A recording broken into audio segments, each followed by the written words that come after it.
Hey guys, we're going to continue our work with fronts, and this front that we're going to learn about is called a stationary front. And if you know what the word stationary means, that it can help you kind of understand what this front is. And this front is a front that doesn't really move. So what happens is with a stationary front, if you have a cold front and a warm front both moving towards each other and they hit each other, and neither one is strong enough to move the other, you get what's called a stationary front. And this doesn't happen often, but it can happen. So if you look at the picture over here, you'll see you have the warm air that is moving in this direction. You have cold air that is moving in this direction.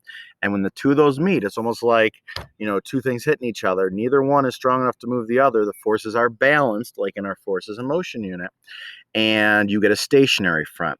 Now, just like the other fronts, it's going to bring some storms. It can bring just rain.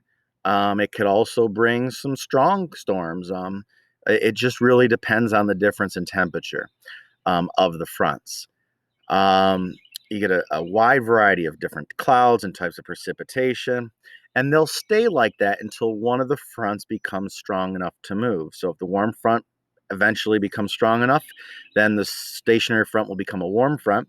If the cold front becomes strong enough to move it, then the stationary front will turn into a cold front. Now, the issue with the stationary front is this: they can often cause flooding. That does not mean that they rain more than the other fronts. It just means that when it does rain, it rains in kind of like one place because the front is stationary, it's not moving. So these fronts can hang around for days and days. So even if it's raining lightly or moderately for a few days, it's constant rain. This could very much lead to flooding. So stationary fronts are not really the best ones to have hanging around over where you live because of the flooding that they can cause.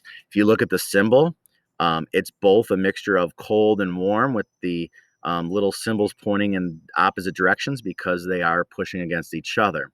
And again, just like the other fronts, you have that warm air that's hitting the cold air. That warm air with full of moisture and water vapor gets pushed upwards, and you get your clouds. But because they're both going towards each other, they hit and they become stationary. Those clouds produce precipitation over one area, and you will get a lot of flooding. So, not the best fronts that you want hanging around or hanging over your house and where you live. So there you go, stationary fronts. Um, Keep working at this stuff. I know they kind of probably all sound similar. Important thing to remember is fronts bring precipitation. Um, they bring different temperatures depending on which front comes through, and they're pretty important in our weather.